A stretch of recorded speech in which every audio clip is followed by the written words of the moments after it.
नमस्कार दोस्तों, आप देख रहे हैं एफएस न्यूज 91 पर, जहां मिलती हैं उत्तर प्रदेश की सबसे तेज और सबसे भरोसेमंद खबरें। आज के सनसनीखेज बुलेटिन में हम आपको बताएंगे आपके जिले, आपके गांव और पूरे यूपी की 50 बड़ी और ताजा खबरें जो सीधा असर डालती हैं आपके परिवार, किसान भाइयों, स्टूडेंट्स और कर्मचारियों पर। ये वो खबरें ही हैं जिनके बारे में जानना आपके लिए बहुत जरूरी है। तो जल्दी से वीडियो को लाइक करो, एफएस न्यूज 91 को सब्सक्राइब करो और कमेंट में बताओ आप किस जिले या शहर से ये वीडियो देख रहे हो। राहुल बोले वोट के लिए स्टेज पर नाचने लगेंगे मोदी। मुजफ्फरपुर में कहा नीतीश कुमार बीजेपी के कंट्रोल में है। थोड़ी देर में दरभंगा में सभा। लोकसभा में नेता प्रतिपक्ष राहुल गांधी ने बुधवार 29 अक्टूबर को मुजफ्फरपुर के सकरा में तेजस्वी यादव के साथ जनसभा की। अपने 25 मिनट के भाषण में उन्होंने पीएम मोदी और नीतीश कुमार पर जमकर निशाना साधा। राहुल गांधी ने लोगों से पूछा कि आपका मूड कैसा है। मैं हिंदुस्तान के जिस भी प्रदेश में जाता हूं वहां मुझे बिहार के युवा मिलते हैं। मैं आपसे सवाल पूछना चाहता हूं, आपने दिल्ली बनाई, आपने बेंगलुरु की सड़कें बनाई, आपने गुजरात में काम किया, खून पसीना बहाया, दुबई आपकी मेहनत से बना है, आप अलग अलग प्रदेशों की मदद कर सकते हो, तो फिर बिहार में आप ये काम क्यों नहीं कर पा रहे हो? उन्हें सिर्फ आपका वोट चाहिए। अगर आप कहोगे नरेंद्र मोदी जी आप ऐसा ड्रामा करो वोट के लिए, वो कर देंगे। जो भी करवाना है करवा लो। मैं कह रहा हूं आप उनको कहो कि देखो भैया हम आपको वोट देंगे, आप स्टेज पे आके नाच लो, वो नाच लेंगे। नीतीश जी का चेहरा का प्रयोग हो रहा है। रिमोट कंट्रोल बीजेपी के हाथ में है। 3-4 लोग कंट्रोल करते हैं, बीजेपी कंट्रोल करती है, उनके हाथ में रिमोट कंट्रोलर है और उनको सामाजिक न्याय से कोई लेना देना नहीं है। मोदी जी कहते हैं लालू जी बिहार में मुख्यमंत्री की कुर्सी खाली नहीं है। दरभंगा में शाह बोले नीतीश के रहते वैकेंसी नहीं, बेटे को सीएम बनाने के सपने देखते रहिए। दरभंगा के अलीनगर में अमित शाह बीजेपी कैंडिडेट्स मैथिली ठाकुर के समर्थन में जनसभा की। इस दौरान उन्होंने राजद और कांग्रेस पर जमकर निशाना साधा। शाह ने कहा कि 25 साल की मैथिली ठाकुर को बिना किसी राजनीतिक बैकग्राउंड के हमने टिकट दिया है। कांग्रेस और राजद में ऐसा हो सकता है क्या? उन्होंने कहा ये लोग सिर्फ अपने परिवार के पीछे लगे हैं। आप बताइए जो अपने बेटे बेटियों के पीछे लगे हैं, इनकी पार्टी में किसी और का नंबर लग सकता है क्या? ये सिर्फ बीजेपी में हो सकता है। सोनिया जी राहुल को प्रधानमंत्री बनाना चाहती हैं, लालू जी अपने बेटे को मुख्यमंत्री बनाना चाहते हैं। मैं दोनों को बताना चाहता हूं, दिल्ली में नरेंद्र मोदी और बिहार में नीतीश कुमार के रहते अभी कोई वैकेंसी खाली नहीं है। सोनिया जी राहुल को बनाना चाहते हैं और लालू जी अपने बेटे को बनाना चाहते। दोनों को मैं कह देता हूं, सीएम या पीएम कोई भी सीट खाली नहीं है। यहां नीतीश कुमार जी है, वहां मोदी जी। 35 करोड़ से दरभंगा का रेलवे स्टेशन दरभंगा की संस्कृति के अनुरूप बन रहा है। 253 करोड़ से बाईपास रेल लाइन बनाई और जोर से ताली बजाना दरभंगा वालों, दरभंगा में मेट्रो भी आने वाली है, मेट्रो भी आने वाली है। दरभंगा से लखनऊ अमृत भारत ट्रेन बनाई और अब सीतामढ़ी से अयोध्या भी हमारी अमृत भारत ट्रेन जाने वाली है। बिहार चुनाव में बाबर औरंगजेब की एंट्री। योगी बोले कांग्रेस राजद वाले माफिया के साथ सजदा करेंगे। शाहबुद्दीन के बेटे ओसामा का जैसा नाम वैसा काम। यूपी के सीएम योगी ने बिहार के सिवान में बाहुबली शाहबुद्दीन के गढ़ में रैली की। यहां बुलडोजर से उनका स्वागत किया गया तो वो खुश हो गए। कहा यूपी में बुलडोजर माफिया की छाती पर ऐसे दौड़ता है कि सपा और इसके पार्टनर्स को सिर्फ फातिहा पढ़ने का मौका मिलता है। 22 मिनट के संबोधन में योगी ने आरजेडी और कांग्रेस पर हमला बोला। कहा कि मुझे आश्चर्य है कि रघुनाथपुर विधानसभा से आरजेडी ने जिस प्रत्याशी को उतारा है वो देश दुनिया में अपनी आपराधिक प्रवृत्ति के लिए जाना जाता है। नाम भी देखिए, ओसामा साहब। शाहबुद्दीन के बेटे ओसामा जैसा नाम वैसा काम। सीएम ने कहा कांग्रेस, आरजेडी और समाजवादी पार्टी जैसे दल अपराधी और माफिया को गले लगाते हैं। किसी बाबर और किसी औरंगजेब की मजार में जाकर के सजदा पढ़ेंगे। चारा घोटाले पर योगी ने तंज कसा। कहा जो पशुओं का चारा खा जाए वो सब कुछ ही डकार जाएगा। इससे पहले उन्होंने भोजपुरी में संबोधन की शुरुआत की। कहा बिहार शक्ति की धरती है, भक्ति की धरती। इस धरती का गौरवशाली इतिहास पूरे भारत से जुड़ा हुआ है। ये कांग्रेस को आरजेडी और समाजवादी पार्टी जैसे दलों को शोभा दे सकता है कि किसी बाबर और किसी औरंगजेब की मजार में जाकर के सजदा पड़े। आरजेडी ने यहां से जो प्रत्याशी दिया है वो अपनी खानदानी आपराधिक पृष्ठभूमि के लिए इस पूरे क्षेत्र नहीं देश और दुनिया में कुख्यात रहा है। नाम भी देखो ना, जैसा नाम वैसा काम।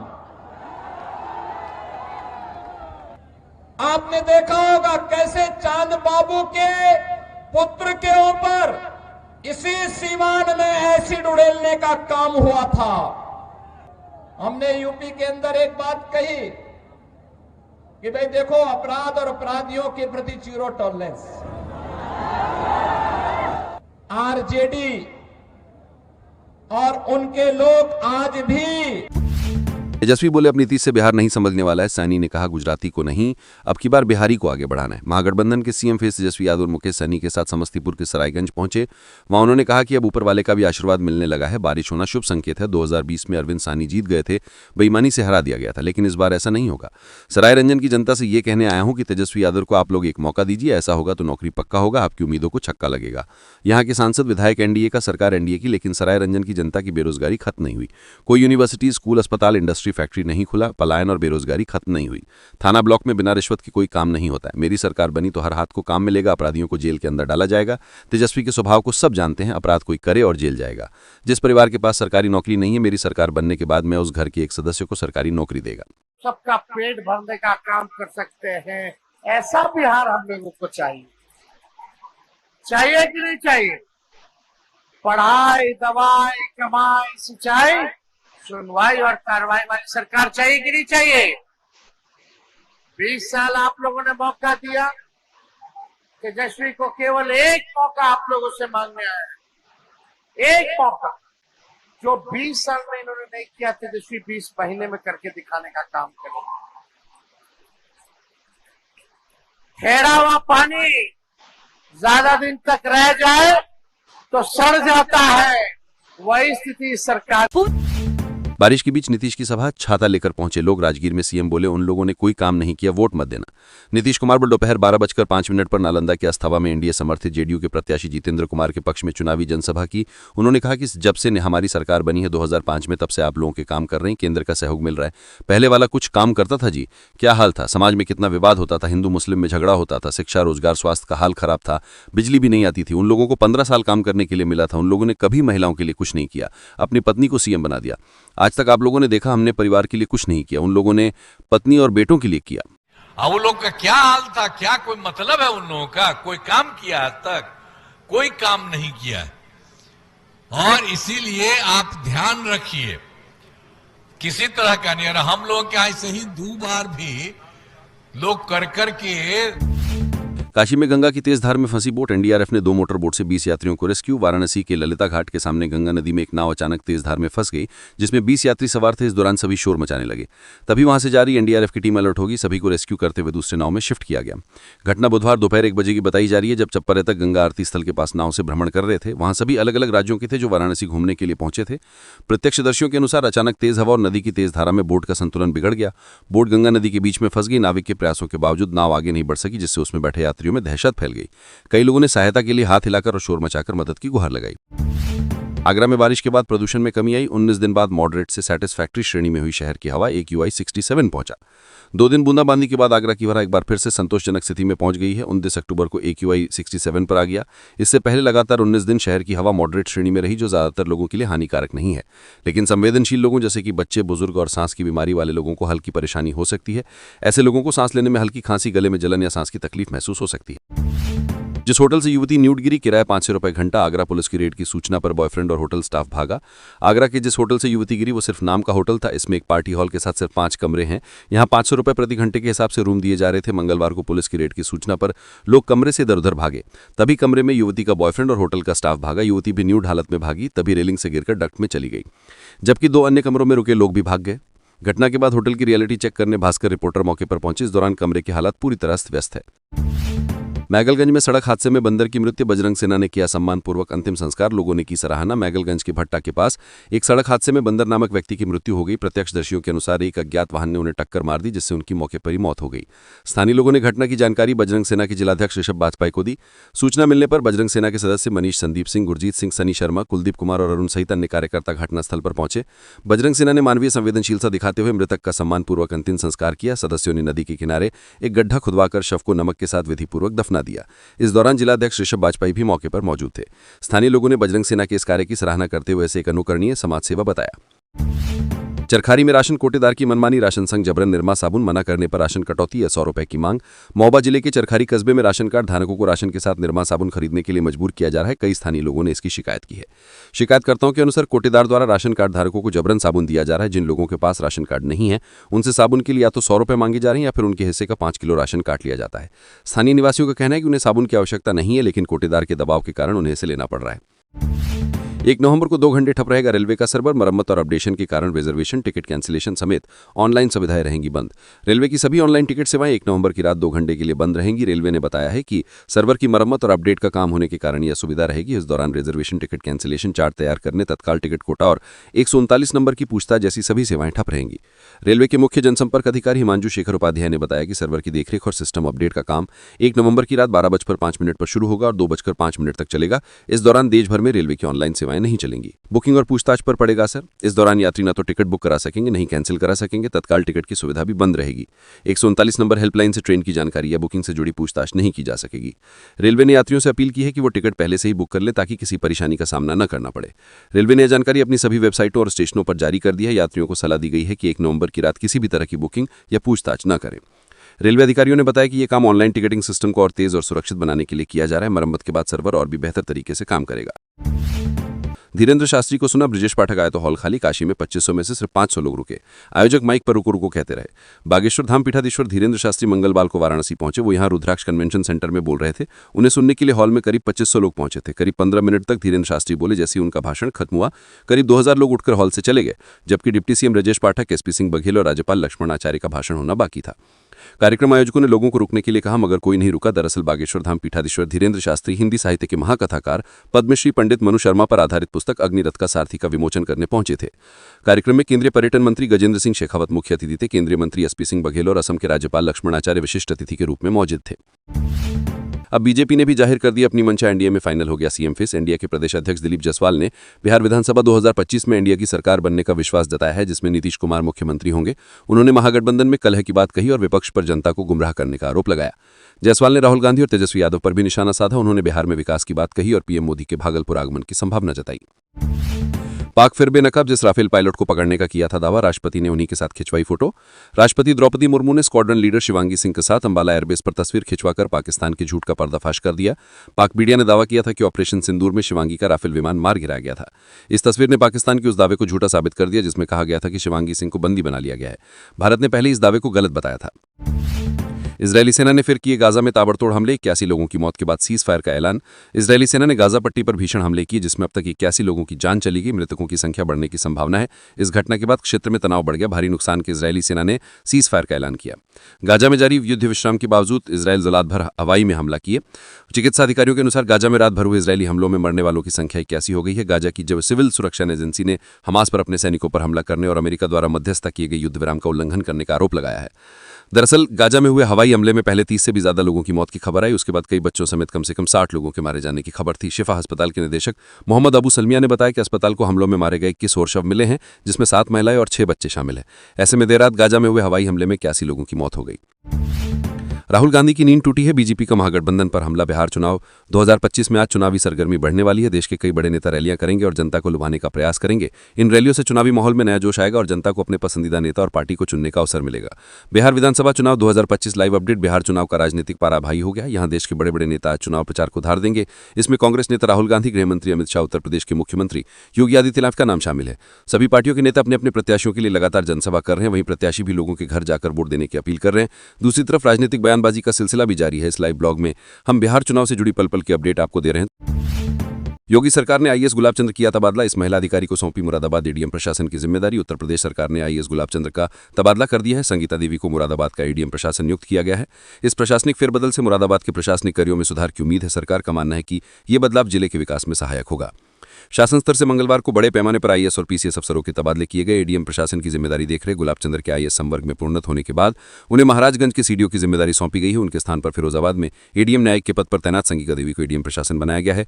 सिटी मजिस्ट्रेट किंशुक श्रीवास्तव का स्थानांतरण कर एडीएम सिटी अलीगढ़ बनाया गया है। उनके स्थान पर मुरादाबाद में ही तैनात पीसीएस अफसर विनय पांडे को सिटी मजिस्ट्रेट की जिम्मेदारी सौंपी गई है। उत्तर प्रदेश में सरकारी कर्मचारी और पेंशनरों की चमकी किस्मत। उमेर सरकार ने बढ़ाया इतना प्रतिशत डीए। उत्तर प्रदेश सरकार ने कर्मचारियों और पेंशनरों के महंगाई भत्ते डीए में 3% की वृद्धि की है। यह वृद्धि 7वें वेतन आयोग की सिफारिशों के अनुसार की गई है, जिससे कर्मचारियों का डीए 55 से बढ़कर 58% हो गया है। पेंशनर और पेंशन भोगियों और पारिवारिक पेंशन भोगियों को भी इसका लाभ मिलेगा और बढ़ी हुई राशि जुलाई 2025 से प्रभावी होगी। विधानसभा चुनाव के बीच विपक्षी महागठबंधन के मुख्यमंत्री पद के उम्मीदवार और राष्ट्रीय जनता दल की नेता तेजस्वी यादव ने रविवार को कटिहार में वक्फ कानून को लेकर बड़ा बयान दे दिया है। चुनावी सभा को संबोधित करते हुए उन्होंने कहा कि अगर राज्य में महागठबंधन की सरकार बनी तो केंद्र सरकार द्वारा पारित वक्फ संशोधन अधिनियम को कूड़ेदान में फेंक दिया जाएगा और वक्फ बोर्ड को दोबारा से मुसलमानों को दे दिया जाएगा। उत्तर प्रदेश में अब 7 मीटर चौड़ी सड़कों पर भी लग सकेंगे छोटे उद्योग। एमएसएमई नीति में बड़े बदलाव की तैयारी। उत्तर प्रदेश सरकार युवाओं को रोजगार देने के लिए एमएसएमई नीति में बदलाव करने की तैयारी में है। अब शहरी क्षेत्रों में भी 7 मीटर चौड़ी सड़कों पर छोटे उद्योग लगाने की अनुमति मिलेगी। सरकार 31 अक्टूबर को औद्योगिक व रोजगार पार्कों की स्थापना की योजना भी शुरू करेगी। वर्तमान में एमएसएमई इकाइयों में 2 करोड़ से अधिक लोग कार्यरत हैं और इस क्षेत्र को और बढ़ावा देने के लिए सरकार प्रयासरत है। उत्तर प्रदेश में 15,000 पदों पर भर्ती, चौकीदार से सचिव तक जिला स्तर पर ही होगा सिलेक्शन। बदले नियम। एमपैक्स में सचिव, लेखाकार और चौकीदार के रिक्त पदों पर नियमित भर्ती की जाएगी। लगभग 15,000 पदों पर भर्ती की तैयारी है, जिसके लिए नियमावली में बदलाव किया जा रहा है। भर्ती जिले स्तर पर सहायक आयुक्त सहकारिता के माध्यम से होगी। सचिव और लेखाकार के लिए न्यूनतम योग्यता स्नातक और वेतनमान 16,000 रुपए प्रतिमाह रखने का विचार है। कंप्यूटर ऑपरेटरों को आउटसोर्स किया जाएगा।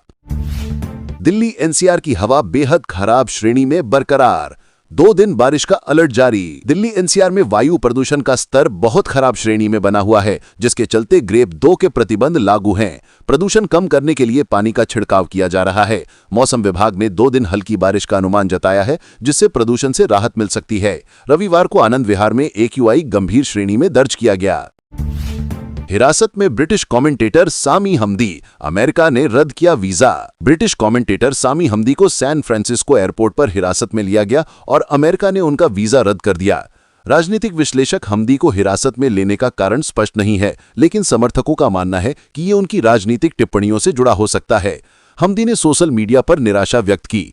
उनके वकील फैसले को चुनौती देने की तैयारी कर रहे हैं। उपभोक्ता का अधिकार है पोस्ट या प्रीपेड स्मार्ट मीटर लगवाना। परिषद ने कंपनियों पर लगाया बड़ा आरोप। उत्तर प्रदेश राज्य विद्युत उपभोक्ता परिषद ने कहा है कि उपभोक्ताओं को पोस्टपेड या प्रीपेड स्मार्ट मीटर चुनने का अधिकार है। परिषद ने विद्युत अधिनियम 2003 के उल्लंघन का आरोप लगाया है। नियामक आयोग ने पावर कॉर्पोरेशन से मीटर लागत पर रिपोर्ट मांगी है। परिषद ने बिजली कंपनियों द्वारा दरें बढ़ाने की तैयारी का भी विरोध किया है, क्योंकि उनके पास उपभोक्ताओं का अतिरिक्त धन है। परिषद ने उपभोक्ताओं के हित में कार्रवाई की मांग की है। हिमाचल में प्रधानाचार्यों के 805 पद रिक्त। 2 साल से हुई नहीं पदोन्नति। कैबिनेट के निर्णय के बाद अब क्या होगा अगला कदम? हिमाचल प्रदेश में प्रधानाचार्यों के 805 पद रिक्त हैं, जिससे शिक्षा व्यवस्था प्रभावित है। 2 साल से पदोन्नति नहीं होने से शिक्षकों में निराशा है। कैबिनेट के निर्णय के बाद अब सरकार की ओर से उठाए जाने वाले कदमों पर सबकी निगाहें टिकी हैं, जिससे स्कूलों में प्रशासनिक कार्यों का संचालन सुचारू रूप से हो सके। शिक्षकों को सरकार से सकारात्मक फैसले की उम्मीद है। झारखंड ओलंपियाड परीक्षा का बदला पैटर्न। यहां ध्यान से देख ले एक एक बात। इस वर्ष झारखंड ओलंपियाड परीक्षा का पैटर्न बदल गया है। अब 5 अलग अलग विषयों की जगह एक संयुक्त परीक्षा होगी, जिसमें अंग्रेजी, गणित विज्ञान, सामाजिक विज्ञान और सामान्य ज्ञान से प्रश्न होंगे। ये परीक्षा OMR शीट पर होगी और बवारी स्कूल के कक्षा 7वीं से 9वीं तक के छात्र इसमें भाग लेंगे। मुंबई के क्रॉफर्ड मार्केट में बाटा के शोरूम में लगी भीषण आग। लाखों का सामान जलकर खाक। मुंबई के क्रॉफर्ड मार्केट में बाटा के शोरूम में भीषण आग लगने से लाखों का नुकसान हुआ। आग लगने का कारण अज्ञात है, लेकिन शॉर्ट सर्किट की आशंका जताई जा रही है। दमकल की गाड़ियों ने मौके पर पहुंचकर आग पर काबू पाया। देश भर में SIR का आज होगा ऐलान। पहले चरण में इन राज्यों में शुरू होगी प्रक्रिया। चुनाव आयोग करेगा घोषणा। चुनाव आयोग देश भर में मतदाता सूची के विशेष सघन पुनर्निरीक्षण का पहला चरण शुरू करने जा रहा है। पहले चरण में असम, तमिलनाडु, पुडुचेरी, केरल और बंगाल शामिल होंगे, जहां अगले साल चुनाव हैं। आयोग उन राज्यों में SIR नहीं करेगा जहां स्थानीय चुनाव हैं। बिहार में SIR का कार्य पूरा हो चुका है और अंतिम सूची प्रकाशित हो चुकी है।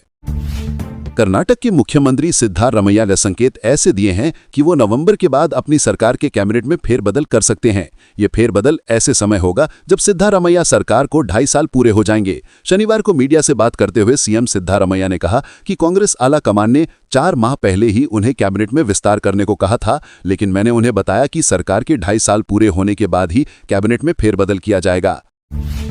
बंगाल की खाड़ी पर बना निम्न दबाव का क्षेत्र रविवार को और अधिक निम्न दबाव के क्षेत्र में तब्दील हो गया है। ये धीरे धीरे पूर्वी तट की ओर बढ़ रहा है, जिसके कारण ओडिशा सरकार ने सभी 30 जिलों को अलर्ट पर रखा है। पश्चिम बंगाल में तूफान का असर देखने को मिलेगा। वहीं आंध्र प्रदेश सरकार ने मोथा चक्रवात के आने की संभावना के चलते राहत